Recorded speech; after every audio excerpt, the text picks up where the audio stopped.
Please follow the History with No Chaser Facebook and Instagram pages.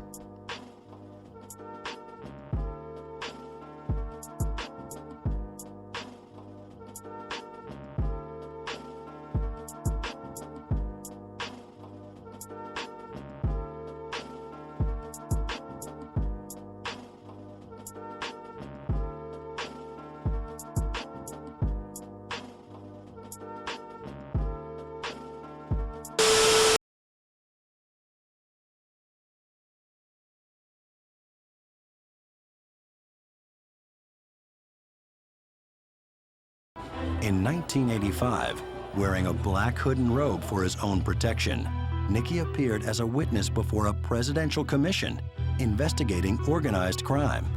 He went on to testify at scores of criminal trials, resulting in the convictions of nearly 50 lower and mid-level dealers from his former organization. In exchange for his cooperation, prosecutors asked a federal judge to reduce Barnes' life sentence. The judge agreed, and in 1998, after serving 21 years in prison, 66-year-old Nicky Barnes was released into the Witness Protection Program.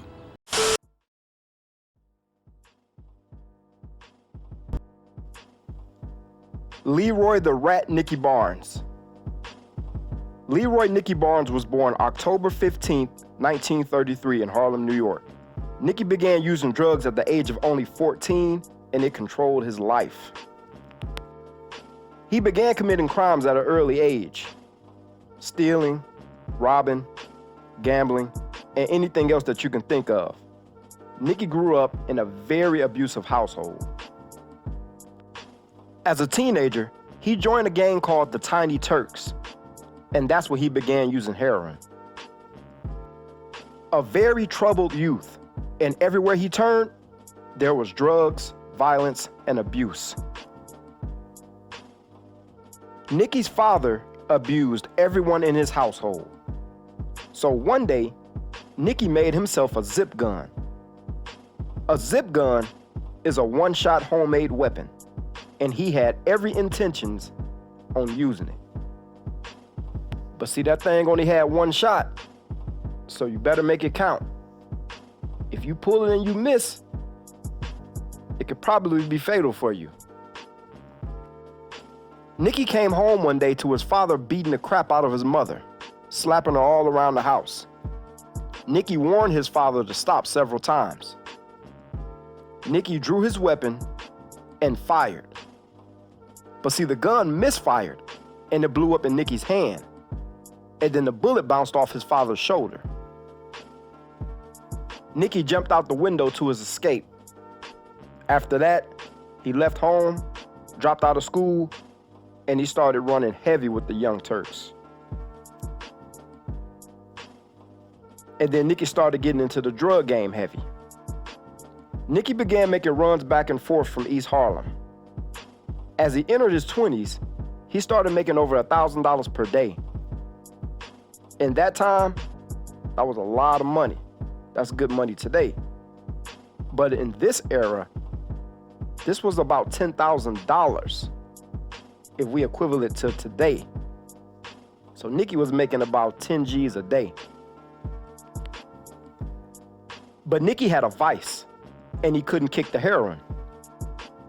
He actually ended up getting jammed up by one of his smoking buddies because he was sloppy. He couldn't kick the drugs, man. One of his smoking buddies became an informant, and he gave Nicky up. And so after that, Nicky realized that there was no way that he could be the kingpin that he wanted to be while he was getting high on his own supply. While incarcerated, Nicky got lucky. He was locked up with a man named Matty Madonna, who showed Nicky how to be the kingpin that he wanted to be. Nicky Barnes was released from Greenhaven Prison in 1962, clean of drugs and ready to get back to work. The blacks and Latinos and the whites, we were all self-segregated. But Maddie and I, we had done transactions in the street, and so we kind of rekindled our hookup. He and Nicky began hanging out in the prison yard. They made plans for the future, and Maddie mentored Nicky on Italian mafia secrets. And Maddie Madonna connected him with his brother, Frank. Nicky got up with Frank on the outside, and Frank tossed him a few kilos and about $5,000 in cash. But not long after that, Nicky was locked up again. This time, he was locked up with an Italian gangster named Joey Galloway. Joey gave Nicky more game than he ever could imagine. And after 4 years of incarceration, Nicky was released due to a technicality of violating his constitutional rights. Now free again, Nicky was ready to take the game over. See, now he's stepping off into the world with the knowledge of Joey Galloway and Maddie Madonna. So when Nicky got out this time, he wanted to create a black mafia. So he created the council. There were 7 members in the council. There's Frank. There's Ishmael. There's Gaps. There's Wally. There's Jazz. There's Guy and myself. Nicky set out to recruit the best and the brightest in the black underworld. First, by enlisting Frank James, one of the most feared dealers in Harlem. Then, Nicky recruited 2 successful street dealers, Wally Rice, who liked to invest profits in real estate, and Joseph Hayden, aka Jazz. To extend his business beyond Manhattan, Nicky enlisted a dealer from Brooklyn named Thomas Foreman. He also recruited Guy Fisher, a young up-and-coming street dealer who worked the South Bronx. Nicky saw a lot of himself in Fisher and wanted the young dealer to be his protege. Barnes also chose Ishmael Muhammad, a street dealer who considered himself a devout Muslim. He would be their spiritual leader. This group of men became Nicky Barnes' council, pledging to be loyal to one another. The council was an organized crime syndicate. They controlled the heroin trade in Harlem. With all the knowledge that he soaked up in the joint, Nicky was ready to take over. And now Nicky was making over $30 million a year. But the crime rate was about to skyrocket. The crime rate increased to crazy heights. Anybody who Nicky thought was an informant was getting whacked. All witnesses were getting whacked. Anybody who challenged Nicky in the council was getting whacked. All competition was getting whacked. See, Nicky let his ego get the best of him. Nicky loved the flash. He loved the limelight. Nicky loved having all the attention on him. See, Nicky was feeling himself so much that this dude ended up on the New York Times magazine, on the cover, which it read, Mr. Untouchable. This is Nicky Barnes. The police say he may be Harlem's biggest drug dealer, but can they prove it? When Nicky Barnes agreed to do the New York Times magazine cover story, he had already been indicted on federal charges, but nonetheless went through with the profile. In 1977, the Times reported that he had been arrested 13 times, but had not been convicted. I mean, this fool was out here taunting the police and taunting prosecutors. He was that much into himself. The magazine cover shows Nicky in his demeanor seemingly calm, with his hands folded in front of him, wearing a nice blue jacket.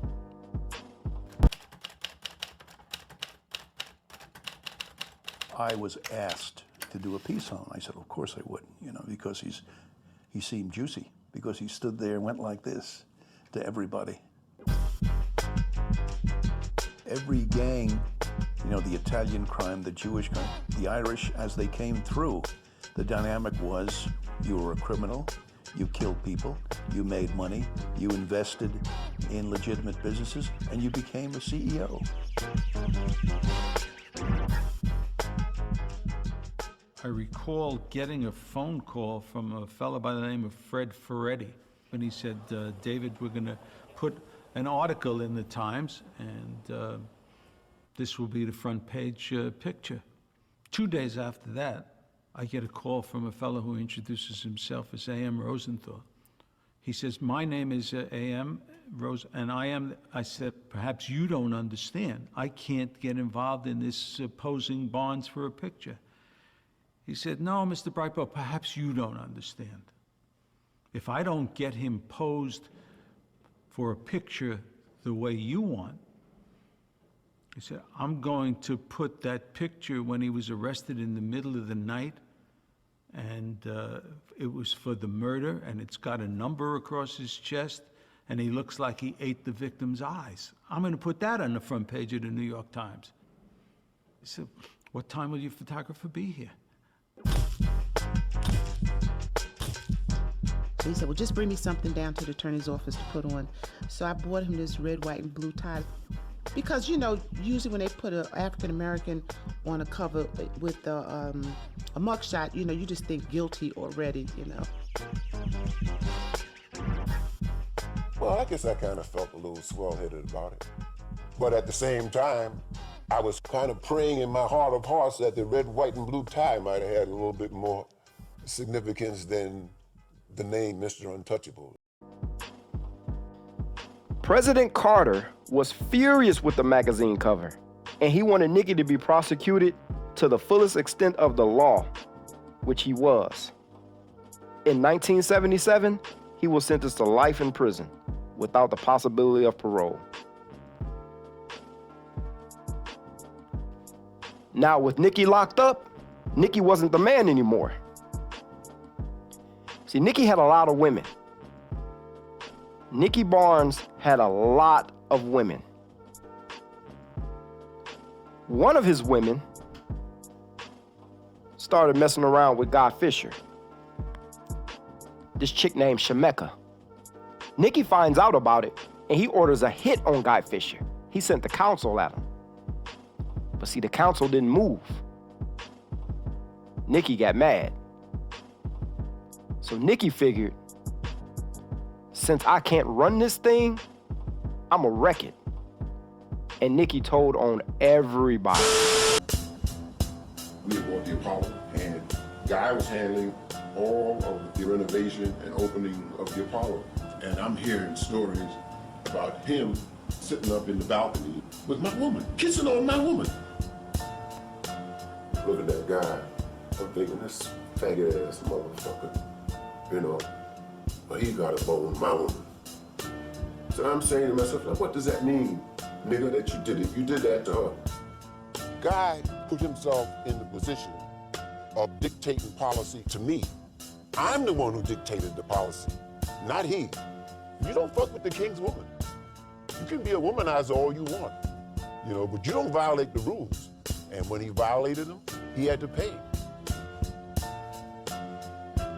I said to Frank, I want you to lay down Tito, and I want Guy in the ground.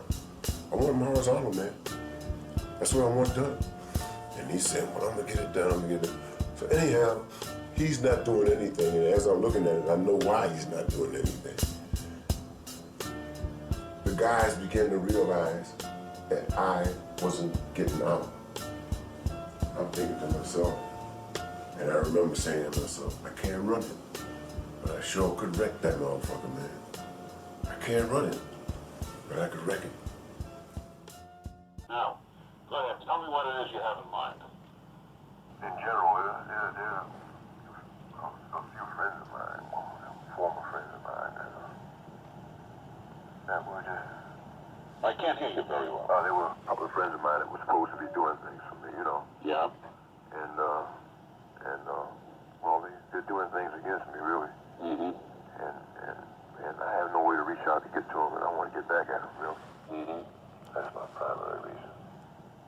I listened to that tape and tried to understand what would he hope to gain by cooperating, because there was very little we could actually offer him in the way of a reward or an inducement.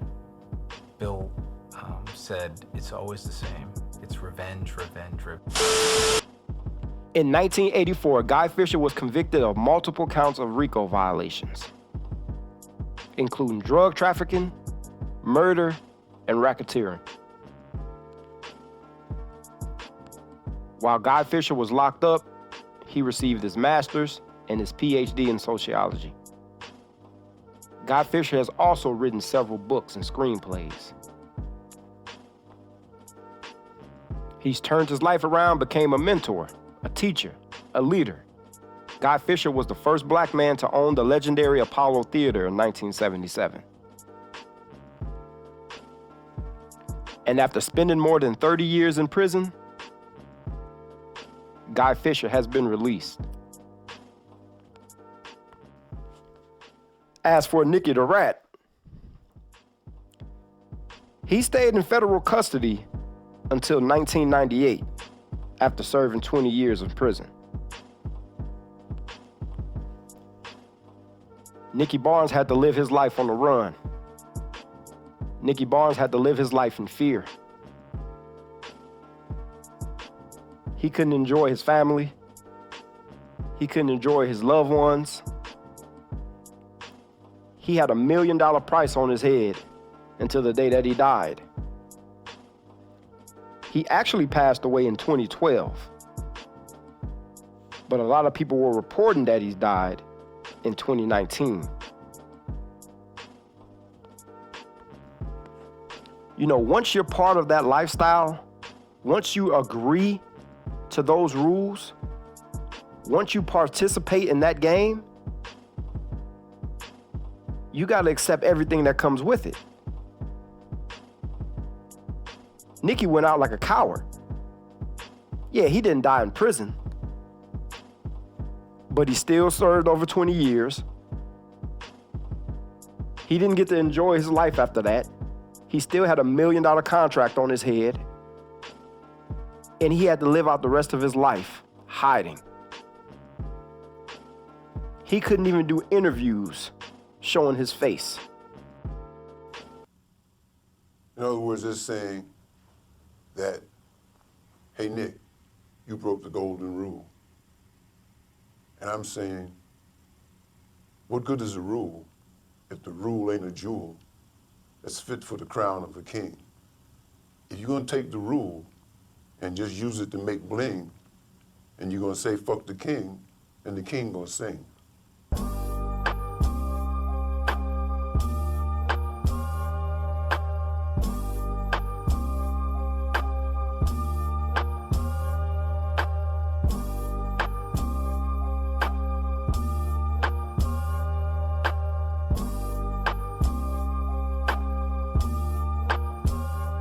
I think my information resulted in maybe 75 or 80 felony convictions.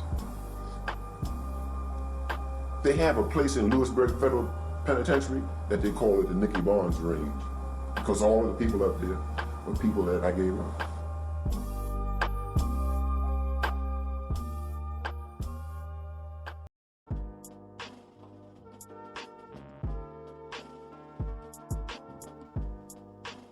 Please follow the History with No Chaser Facebook and Instagram pages.